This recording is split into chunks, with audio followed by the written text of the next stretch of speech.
It was one of those peaceful spring mornings in a small Colorado town, the kind that makes you feel like nothing bad could ever happen.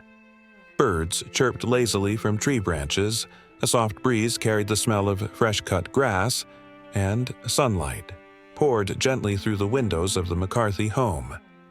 Inside, 8-year-old Emily McCarthy was halfway through her favorite cartoon, still in her dinosaur pajamas, giggling with a mouthful of cereal. Her mom, Laura, was in the kitchen, humming a song from her childhood as she flipped pancakes and scrolled through the local news on her phone. Everything felt so normal. Around 9:15 a.m., Emily asked if she could play in the backyard. Laura smiled and nodded, glancing through the window to watch her daughter step onto the patio with her favorite plush bunny clutched tightly in one hand. The backyard was fenced and secure. It always had been. Emily had played there 100 times. What could go wrong? 15 minutes later, Laura called out, "Emily, breakfast's ready." No response. She raised her voice slightly. "Em, come inside, sweetie." Still nothing. Her heart gave a small jolt. Not panic, not yet, just confusion. She walked to the back door, opened it, and stepped outside. The swing was swaying slightly in the wind. Emily's bunny was on the grass, but Emily was nowhere to be seen.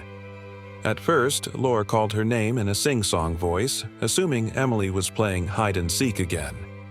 "You little trickster! Come on, it's pancake time!" But the seconds dragged, then minutes, then dread. Her voice turned to shouting. Her hands trembled as she grabbed her phone and called 911.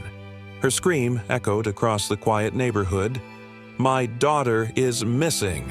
Within 10 minutes, 3 squad cars were parked outside the home. Officers began combing the neighborhood. Neighbors joined in, canvassing yards and knocking on doors. Drones were launched. Time was moving in slow motion for Laura. Her hands were shaking, her eyes scanning every face that entered the scene, hoping one would be Emily's. That's when Officer Daniel stepped forward. He'd seen enough missing persons cases to know when time mattered most. He turned to his radio and spoke firmly. "Dispatch, this is Unit 4, requesting immediate K-9 unit deployment. Bring Shadow." The piercing sound of sirens was replaced by a sudden stillness as a sleek, black and tan German Shepherd leapt from the back of a marked SUV. His eyes were sharp, his ears perked, and every muscle in his body moved with quiet purpose. This was Shadow, a K-9 officer with over 3 years of active duty and 17 successful search and rescue operations under his belt. He wasn't just any dog. He was trained to track missing persons through dense forests, urban sprawl, and even disaster zones. And now, his mission was Emily. Sergeant Harris, Shadow's handler, walked beside him with a grim determination.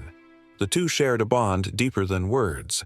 Years of training, dozens of missions, countless hours of silence and action. Harris knelt beside Shadow and gave a single command. "Find her, boy." He held out Emily's plush bunny. Shadow sniffed it once, then again. His nose twitched as he locked in on the scent, his body stiffening like a coiled spring. Then, he moved, quick, decisive. Straight toward the rear fence, the officers exchanged glances. That part of the fence had no gate, just thick woods beyond, leading into miles of unmonitored terrain. If someone had taken Emily through there, she could be anywhere. Shadow darted forward, sniffing the base of the fence, pawing at a subtle dent in the soil. He let out a low growl. Something wasn't right.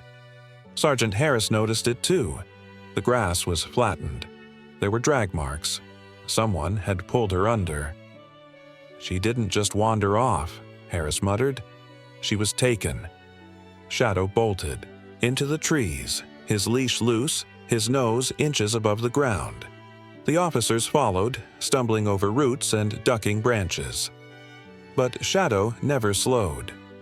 Every 10 feet, he paused, sniffed the air, adjusted course. He was in the zone now, fully locked in. His breathing was steady, controlled. His tail stiffened, a sign Harris knew too well. Shadow had picked up something strong. Suddenly, he barked. Once, short, loud. "What is it, boy?" Harris called. Shadow had stopped near a patch of broken twigs and muddy boot prints. Next to them, a small pink sock. Emily's.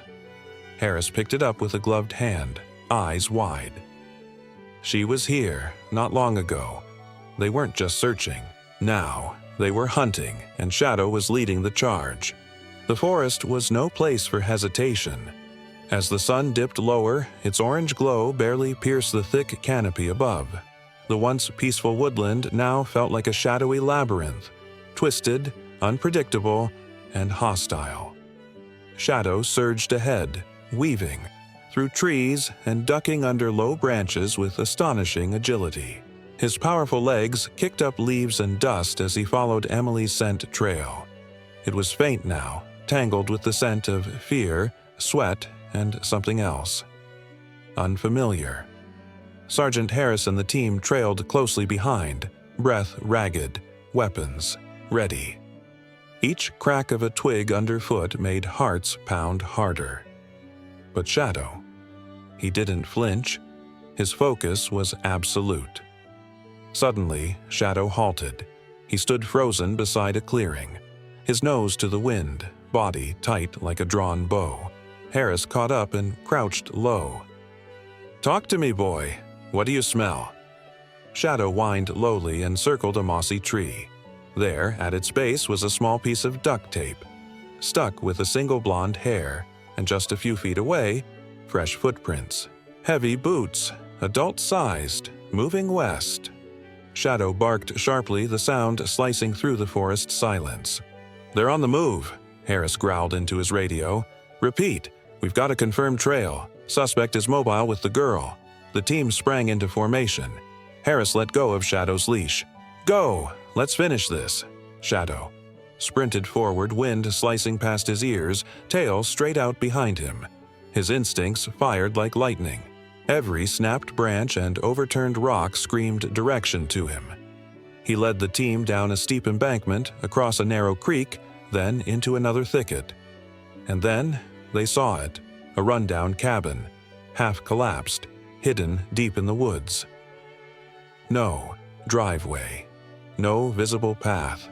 Whoever was here didn't want to be found. Shadow crept forward, nose twitching, breath silent. He crouched near the side wall, sniffed the ground, and pointed with his paw. Someone was inside. Harris raised a clenched fist, signaling silence. The team fanned out, surrounding the building like ghosts. Inside, faint sounds. Shuffling.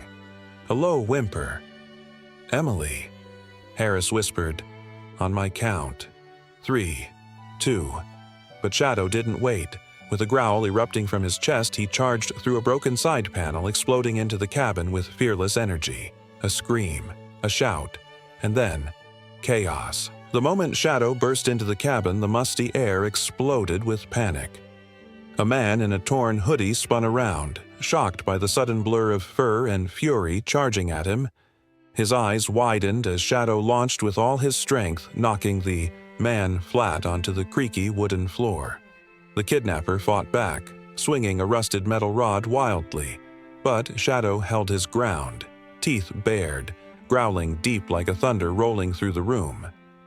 In the corner of the cabin, Emily screamed, tied to a chair, face streaked with tears, eyes wide with fear. But in that moment, she saw something else too. Hope. Shadow didn't back down. Every time the man tried to crawl or rise, the K-9 shoved him back with his body, never letting him near the girl again. Then the door burst open. Sergeant Harris and the SWAT team stormed in, flashlights slicing through the cabin. "Get your hands where I can see them. Don't move." The kidnapper froze, pinned down by Shadow's unwavering presence. In seconds, he was cuffed and on the ground. Harris rushed to Emily, knife in hand, cutting the ropes that bound her. "You're safe now. He found you." Emily clung to Harris, sobbing in relief, but her eyes darted toward Shadow. Her rescuer, still standing alert, chest heaving with adrenaline. She knelt beside him. "You saved me," she whispered, reaching out to pet his head gently. Shadow licked her hand once. Just once. Then sat beside her, protective even in the calm. Outside, red and blue lights flashed through the trees as backup arrived. News vans, ambulances, relief. But at the center of it all, among cameras and flashing badges, was one silent hero. Shadow. That night, headlines all over the country would read, "K9 Hero Saves Abducted Girl in Daring Forest Rescue."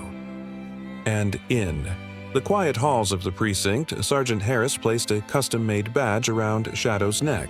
It read, "Shadow, K9 Unit, Guardian, Hero, Family."